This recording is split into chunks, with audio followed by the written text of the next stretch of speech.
नमस्कार दोस्तों।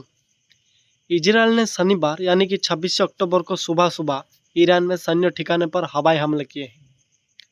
और दोस्तों इसके अब ईरान ने भी जवाबी हमलों की तैयारी शुरू कर दी है। दरअसल दोस्तों इजरायल सेना द्वारा ईरान पर हवाई हमले किए जाने के तुरंत बाद ईरानी अधिकारियों ने कहा कि वो इजरायली आक्रमण का जवाब देने के लिए पूरी तरह से तैयार हो चुका है। वहीं अमेरिका ने भी कहा कि ईरान पर इजरायल के हमलों के बाद दोनों शत्रु देशों के बीच प्रत्यक्ष सैन्य हमले बंद हो जाने चाहिए। उसने तेहरान को चेतावनी दी कि वो इजरायल के खिलाफ कोई जवाबी कार्रवाई ना करे। दोस्तों आपको बताना चाहूँगा कि समाचार एजेंसी टर्निंग की रिपोर्ट के अनुसार इन हमलों को लेकर ईरानी अधिकारी ने कहा कि इसमें कोई भी संदेह नहीं है कि इजरायल को इस हमले का जवाब देना पड़ेगा, उन्हें भी उसका नुकसान उठाना पड़ेगा। ईरान ने पहले भी इजरायल को चेतावनी दी थी कि अगर उनके देश के खिलाफ कोई भी कार्रवाई की गई तो वो जवाब देंगे। तो दोस्तों इजरायली सेना ने कहा कि ये हमला सटीक सैन्य ठिकानों पर किया गया है। इजरायल सेना के बयान में कहा गया कि 7 अक्टूबर से ईरान और उसके सहयोगी लगातार इजरायल पर 7 अलग अलग मोर्चों से हमले कर रहे हैं, जिनमें से ईरान की धरती से किए गए सीधे हमले भी शामिल हैं। हर स्वतंत्र देश की तरह इजरायल का भी अधिकार और कर्तव्य है कि वो इसका जवाब दे। दोस्तों आपको बताना चाहूँगा कि ईरानी राजधानी तेहरान में विस्फोटों की आवाज़ सुनी गई और सरकारी मीडिया ने बताया कि ये आवाज़ शहरों के आसपास हवाई सुरक्षा प्रणाली से भी आ सकती है। इसी बीच सीरिया में भी राज्य मीडिया ने बताया कि उसकी हवाई सुरक्षा प्रणाली ने वहाँ दुश्मन के लक्ष्यों को निशाना बनाया है। गाजा पट्टी में जारी किया गया इजरायल हमास युद्ध के दौरान ईरान ने भी इजरायल पर 2 बार बैलिस्टिक मिसाइल हमले किए हैं, जो कि 7 अक्टूबर 2023 को हमास द्वारा इजरायल पर किए गए हमले के बाद शुरू हुए थे। वहीं इजरायल ने शनिवार सुबह ईरान पर हवाई हमले किए और कहा कि उसने ईरान द्वारा इस महीने की शुरुआत में इजरायल पर दागे गए बैलिस्टिक मिसाइल के जवाब में उसके सैन्य स्थल को निशाना बनाया। विस्फोटों की आवाज़ ईरान की राजधानी तेहरान में भी सुनी गई, लेकिन दोस्तों इस्लामी गणराज्य ने जोर देकर कहा कि इन हमलों से केवल सीमित क्षति हुई है। इजरायल पर 1980 के बाद किसी देश ने इस तरह का हमला किया है और इससे पहले 1980 के दशक में इराक युद्ध के दौरान ईरान पर इतने बड़े हुए थे हमले। ये युद्ध 1980 से 1988 तक चला था। दोस्तों आपको बताना चाहूँगा कि इजरायल के इन हमलों ने दोनों कट्टर शत्रुओं के बीच ऐसे समय में पूर्ण युद्ध का खतरा बढ़ा दिया है जब पश्चिम एशिया में ईरान समर्थित चरमपंथी समूह गाजा में हमास और लेबनान में हिजबुल्लाह पहले से ही इजरायल के साथ युद्धरत थे। इजरायल के घंटों चले हमले तेहरान ने सूर्योदय से कुछ देर पहले ही समाप्त हुए। इजरायल ने कहा कि उसने ईरान में मिसाइल निर्माण संयंत्र और अन्य स्थलों को निशाना बनाकर हमले किए। उसने आगे भी कहा कि ईरान में हमले करने के बाद उसके विमान सुरक्षित स्वदेश लौट आए हैं। दोस्तों इजरायल सेना ने कहा कि उसके विमानों ने उन मिसाइल निर्माण संयंत्रों पर हमला किया जिनका इस्तेमाल उन मिसाइलों को बनाने के लिए किया जाता था, जिन्हें ईरान ने पिछले साल इजरायल पर दागा था। सेना ने कहा कि इन मिसाइल ने इजरायल के नागरिकों के लिए सीधा और तत्काल खतरा पैदा किया है। उसने आगे भी कहा कि उसने सतह से हवा में मार करने वाली मिसाइल और उन अतिरिक्त ईरानी हवाई क्षमताओं पर भी हमला किया, जिनका उद्देश्य ईरान में इजरायल की हवाई संचालन स्वतंत्रता को प्रबंधित करता था। इजरायल ने इन हमलों से हुए नुकसान का कोई शुरुआती आकलन मुहैया नहीं कराया। शुरुआत में माना जा रहा था कि ईरान के 1 अक्टूबर के हमले के जवाब में इजरायल उसके परमाणु केंद्र और तेल प्रतिष्ठान को निशाना बना सकता है, लेकिन दोस्तों अक्टूबर के मध्य में अमेरिका के राष्ट्रपति जो बाइडेन के प्रशासन ने ये बताया कि उसे इजरायल ने आश्वासन दिया है कि वो ऐसे केंद्रों पर हमला नहीं करेगा। तो दोस्तों आपको बताना चाहूँगा कि इजरायली सैन्य प्रवक्ता रियर एडमिरल डेनियल हगारी ने पहले से रिकॉर्ड किए गए वीडियो संदेश में शनिवार को कहा कि ईरान का शासन और क्षेत्र में उसके समर्थक 7 अक्टूबर से इजरायल पर लगातार हमले कर रहे हैं। जिनमें से ईरानी धरती से किए गए सीधे हमले भी शामिल है। उन्होंने आगे भी कहा कि दुनिया के हर अन्य संप्रभु देश की तरह इजराइल को भी जवाब देने की अधिकार है और ये उसका कर्तव्य है। इसी बीच अमेरिका ने भी सीधे कह दिया कि ईरान पर इजराइल के हमलों से हिसाब बराबर हो चुका है और अब दोनों शत्रु देशों के बीच प्रत्यक्ष सैन्य हमले बंद होने चाहिए। अमेरिका ने ईरान को चेतावनी दी कि यदि उसने इजराइल पर जवाबी हमले किए तो उसे इसके अंजाम भुगतने पड़ेंगे। अमेरिकी राष्ट्रपति के आधिकारिक आवास एवं कार्यकाल व्हाइट हाउस के एक वरिष्ठ अधिकारी ने बताया कि उनके प्रशासन को लगता है कि इजराइल अभियान के उपरांत अब दोनों देशों के बीच सीधे सैन्य हमले बंद होने चाहिए और अन्य सहयोगी देश भी इसमें सहमत है। दोस्तों, व्हाइट हाउस के नियमों के अनुसार नाम न उजागर करने की शर्त पर अधिकारी ने बताया कि इजराइल अभियान व्यापक, सटीक और लिखित था। उन्होंने आगे भी कहा कि अमेरिका की इस हमले में कोई संश्लिष्टता नहीं है। ईरान की सेना ने कहा कि इजराइल ने उसके इलाम, खुजस्तान और तेहरान प्रांतों की सैन्य ठिकानों को निशाना बनाकर हमले किए थे, जिनमें सीमित क्षति हुई। लेकिन दोस्तों, ईरान के सशस्त्र बलों का ये बयान सरकारी टेलीविजन चैनल पर बढ़ा गया। लेकिन इस दौरान हमले में हुए नुकसान से जुड़ी हुई तस्वीर भी नहीं दिखाई गई। ईरान की सेना ने दावा किया कि उसकी हवाई सुरक्षा प्रणाली ने हमलों से होने वाले नुकसान को सीमित कर दिया। हालांकि उसने इस संबंध में कोई अतिरिक्त सबूत नहीं दिया। ईरान की सरकारी मीडिया ने तेहरान में विस्फोटों की आवाज़ सुनाई देने की बात स्वीकार की और कहा कि कुछ आवाज़ें शहर की चारों ओर स्थित वायु रक्षा प्रणालियों से आई थी और ईरानी सरकारी टेलीविजन चैनल ने कई घंटों तक इसके अलावा कोई अन्य विवरण नहीं दिया। बल्कि दोस्तों, उसने ये जानकारी देने की तुरंत बाद हमले को कमनर करके दिखाने के प्रयास में तेहरान की सब्जी मंडी में ट्रकों में सामान लादने वाली लोगों के फुटेज को सीधा प्रसारण किया। आपको बताना चाहूँगा दोस्तों, तेहरान के एक निवासी जो अपनी पहचान गोपनीय रखे जाने की शर्त पर एसोसिएटेड प्रेस को बताया कि हमलों की पहली लहर में कम से कम 7 विस्फोटों की आवाज़ सुनी गई, जिससे आसपास का इलाके में लोगों में दहशत फैल गई। लेकिन दोस्तों, ईरान ने शनिवार की सुबह देश का हवाई क्षेत्र बंद कर दिया और एसोसिएटेड प्रेस ने उड़ान पर नज़र रखने वाले डेटा का विश्लेषण किया, जिससे पता चलता है कि अधिकतर वाणिज्यिक विमान ईरान, इराक, सीरिया और लेबनान की हवाई क्षेत्र से बाहर चले गए हैं।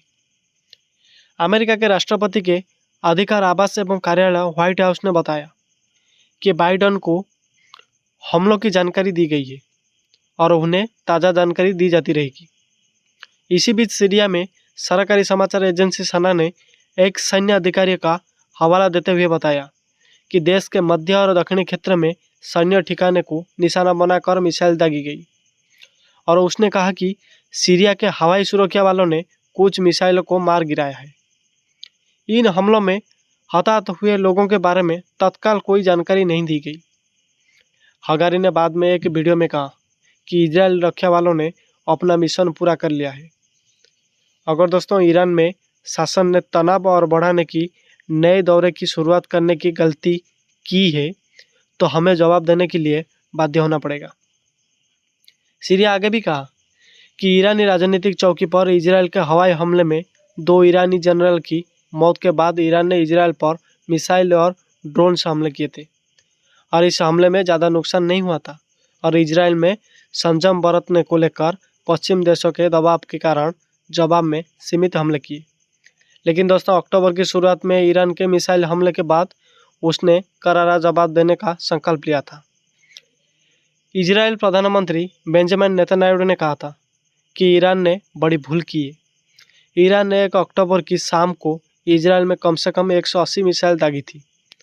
ईरान ने कहा था कि यह हमला हाल के महीनों में किए गए उन हमलों का बदला था जिनमें से ईरानी सेना, हिजबुल्लाह और हमास के नेता मारे गए थे। दोस्तों, आपको बताना चाहूँगा कि लाइव हिंदुस्तान की बात की जाए तो शनिवार को ईरान के सैन्य ठिकानों पर सटीक हमलों के लिए इजराइल ने 100 से अधिक लड़ाकू विमानों को उड़ाया। उनमें अत्याधुनिक 1 से F-35 भी शामिल था। इन विमान ने भविष्य के ध्यान में रखते हुए ईरान के परमाणु और तेल के खजाने को हमले से बचाया है। आपको बता दूं कि इजरायल विमानों को ईरान के सैन्य ठिकानों पर हमला करने के लिए 2000 किलोमीटर से अधिक की यात्रा करनी पड़ी और इजरायल सेना ने एक तरह से कहे तो दुनिया को विश्व युद्ध में धकेलने से रोकते हुए परमाणु और तेल के खजाने से खुद को दूर रखा। हालांकि इन हमलों के बाद ईरान में हाई अलर्ट है। ईरान की तरफ से भी जवाबी कार्रवाई की आशंका है। द जनरल मैन पोस्ट की एक रिपोर्ट के अनुसार इस बड़े पैमाने के हमले में लगभग 2000 किलोमीटर की दूरी तय करने वाले F-35 आदि ब्लिथ लड़ाकू विमान सहित 100 से अधिक विमान शामिल थे। और इसी बीच ईरान ने कहा कि इजरायल हमलों ने इलम, खुजेस्तान और तेहरान प्रांतों में सैन्य ठिकानों को निशाना बनाया है और ईरान का दावा है कि इन हमलों से उसे कोई खास नुकसान नहीं हुआ है। दोस्तों, आपको बताना चाहूँगा कि लंबी दूरी के हमलों के लिए व्यापक ईंधन भरने की क्षमताओं की आवश्यकता होती है। 669 बचाव इकाई को हाई अलर्ट पर रखा जाता है। IDF अब ईरान, इराक, यमन, सीरिया और लेबनान में संभावित प्रतिक्रियाओं पर सतर्कता से नजर रखा रहा है और संभावित जवाबी कार्रवाई को तैयारी कर रहे हैं जवाबी देने के लिए। उधर रक्षा मंत्री योव गैलेट और chief of assistant lieutenant general Herzi Halevi Tel Aviv में किरायादेश पर तैनात है।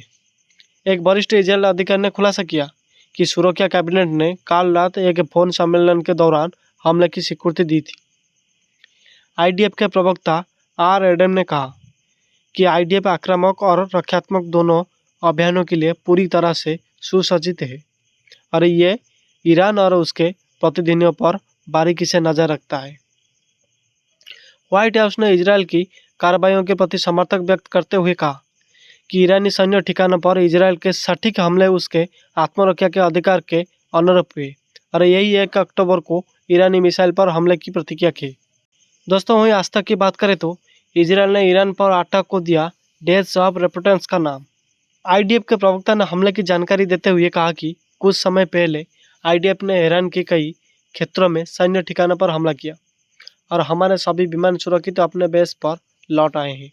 यह हमला लाल के महीनों में इजरायल और उसके नागरिकों के खिलाफ ईरानी हमलों के जवाब में किया गया था और उन्होंने आगे भी बताया था कि जवाबी हमला पूरा हो गया है और उद्देश्य भी पूरा कर लिया गया है। दोस्तों, इजरायली सेना IDF ने ईरान के खिलाफ शनिवार तड़के किए गए हमले को ऑपरेशन डेज ऑफ रेपुटेंस का नाम दिया है। इजरायल ने ईरान के कई शहरों में रॉकेट बरसाए हैं। हालांकि इजरायल ने बताया कि उसने ईरान की आम जनता को कोई नुकसान ना पहुंचाते हुए सिर्फ सैन्य ठिकानों को ही निशाना बनाया है। हालांकि ईरान ने स्वीकार किया है कि इजरायल हमले में उसके 2 सैनिक मारे गए हैं और यहूदी धर्म में डेज ऑफ रिपेंस का इस्तेमाल रोश हसाना और यम किपुर के बीच के 10 दिनों के लिए किया जाता है, जिन्हें पश्चाताप के 10 दिनों के रूप में जाना जाता है। इस अवधि के दौरान लोगों को अपने कर्मों पर विचार करने की, उन्हें सुधारने और सच्चाई लौटने के लिए कहा जाता है, जो प्रायश्चित के दिन यम किपुर की ओर ले जाते हैं। दोस्तों, यहूदी परंपरा में इन दोनों को एक अवसर के रूप में देखा जाता है जब स्वर्ग के द्वार खुले होते हैं और लोगों के पास अपनी गलतियों के लिए माफ़ी मांगने और खुद को सही रास्ते पर लाने की एक मौका होता है।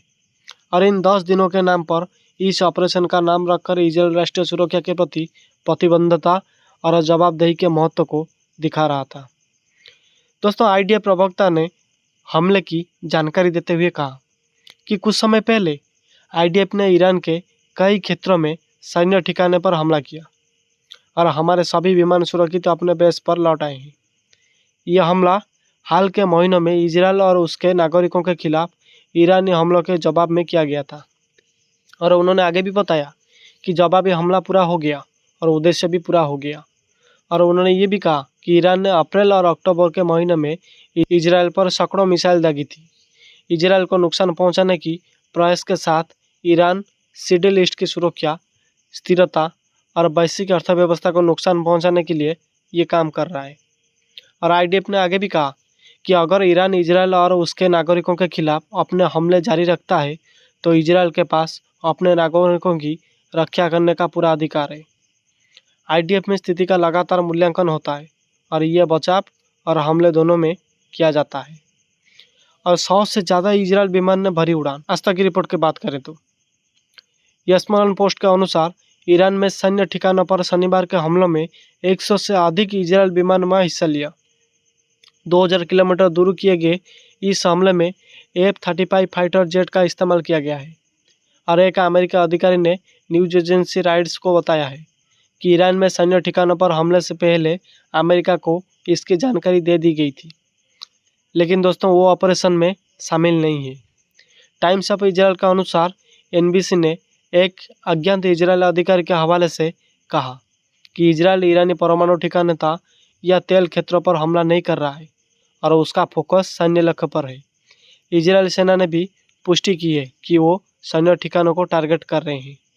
तो दोस्तों, इस विषय को लेकर, इस ईरानी अटैक को लेकर, इस युद्ध को लेकर आपके मन में क्या ख्याल है, कमेंट बॉक्स पे ज़रूर बताइए।